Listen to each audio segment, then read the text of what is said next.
Hello, happy believers. There are a few miracles in the Bible where Jesus heals the blind, and we will take a look at them here.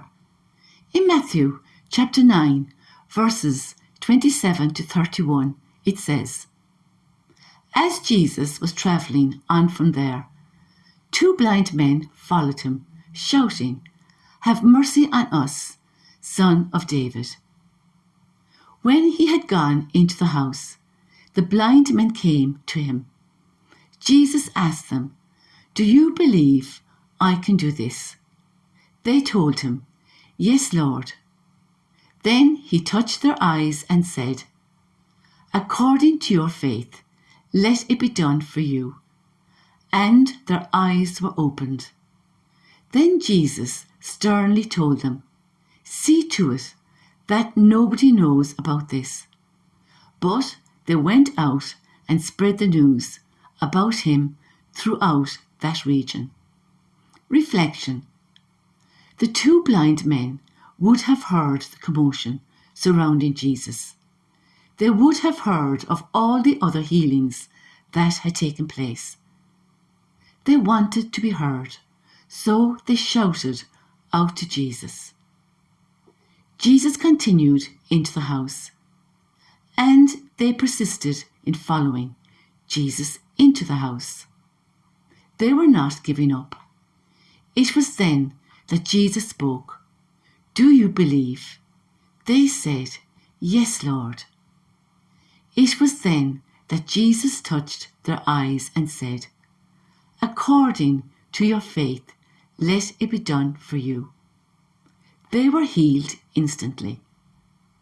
Then Jesus sternly told them, See to it that nobody knows about this.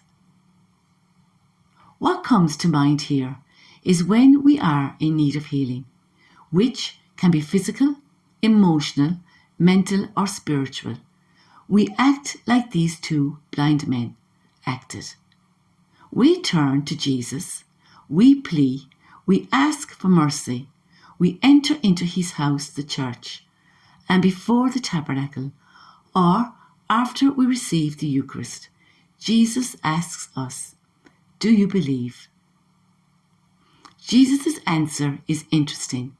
The healing is only a reflection of the amount of faith they have. The more faith, the more healing. Strong faith in Jesus is an opening for tremendous healing in our lives. Increasing our faith is partly our responsibility, as we must put in the time and energy. In the next miracle, in Matthew chapter 20, verses 29 to 34, it says, As they were leaving Jericho, a large crowd followed Jesus. When two blind men were sitting by the roadside, heard that Jesus was passing by, they shouted, Have mercy on us, Lord, Son of David. When the crowd told them harshly to be silent, they shouted even louder, Have mercy on us, Lord, Son of David. Jesus stopped and called them, saying, What do you want me to do for you? They told him, Lord, we want to be able to see. Then Jesus, deeply moved with compassion, touched their eyes, and at once they could see again. So they followed him. Reflection. This time the two blind men were sitting together, probably protecting and supporting each other, as the crowd seemed hostile towards them. When they shouted to get Jesus' attention, the crowd told them harshly to be silent, but they only shouted louder, taking no notice. This time, Jesus, seeing and hearing the commotion, stopped and called them over closer to himself. Jesus gave them his full attention, listening to their needs and answering immediately. It was completely different treatment than the crowd gave them. Then the crowd, witnessing this, must have become silent, out of curiosity and shock, as they heard Jesus ask the blind men, "What do you want me to do for you?" They told him, "Lord, we want to be able to see."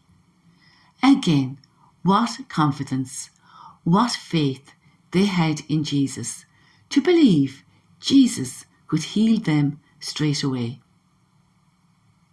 Then Jesus, deeply moved with compassion, touched their eyes, and at once they could see again.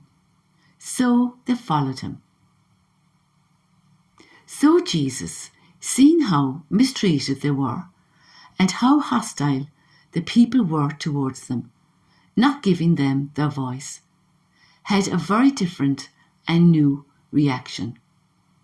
It caused Jesus to be deeply moved with compassion. It was Jesus who reached out to them, touched their eyes, and at once they could see again.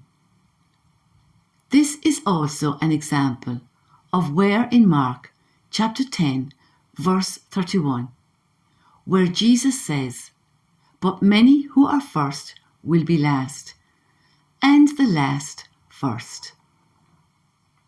Blindness and restored sight also suggests from darkness to light, from spiritual blindness to spiritual awakening.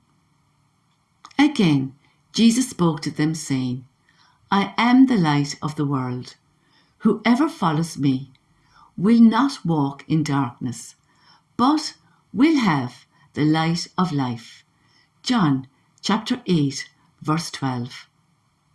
And both followed Jesus. Luke chapter 18, verses 35 to 43. As Jesus was approaching Jericho, there was a blind man sitting by the road begging. When he heard the crowd going by, he asked what was happening. They told him that Jesus from Nazareth was coming by. So he shouted, "Jesus, Son of David, have mercy on me." The people at the front of the crowd sternly told him to be quiet. But he started even louder, "Son of David, have mercy on me." Then Jesus stopped and ordered the man to be brought to him. When he came near, Jesus asked him, "What do you want me to do for you?" He said, "Lord, I want to see again." So Jesus told him, "See again. Your faith has made you well." Immediately the man could see again and began to follow Jesus, glorifying God. All the people saw this and gave praise to God. Jesus heals a blind man at Bethsaida.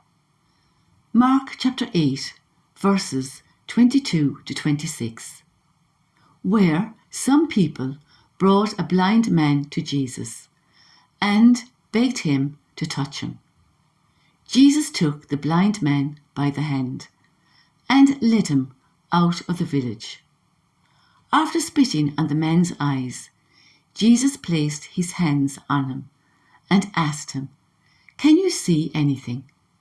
The man looked up and said, "Yes, I can see people, but they look like trees walking around." Jesus again placed his hands on the man's eyes.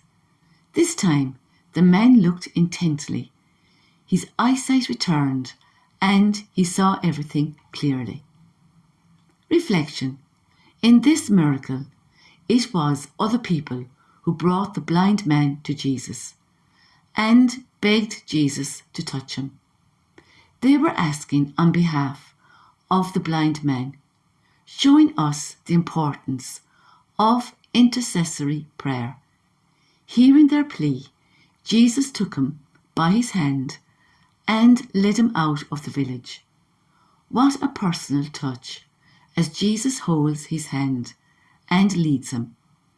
There is no verbal communication until Jesus says, "Can you see anything?" "Yes, I can see people, but they look like trees walking around." Jesus again placed his hands on the man's eyes. This time, the man looked intently. His eyesight returned, and he saw everything clearly. This suggests that not all miracles are instant. His eyesight was blurry at first, before his eyesight returned clearly. This can be the same way we are healed emotionally and spiritually, keeping in mind what it says in Isaiah chapter 55, verses 8 to 9.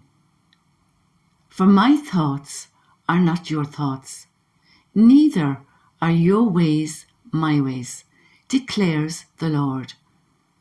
For as the heavens are higher than the earth, so are my ways higher than your ways, and my thoughts than your thoughts." Proverbs chapter 16, verse 9. "The heart of man plans his way, but the Lord establishes his steps." John chapter 1, verse 5. "The light shines in the darkness, and the darkness has not overcome it." Please like, subscribe and share so we can all live our wonderful Catholic faith together in all its richness. Next painting very, very soon. Watch this space. Until then, remember, trust in Jesus.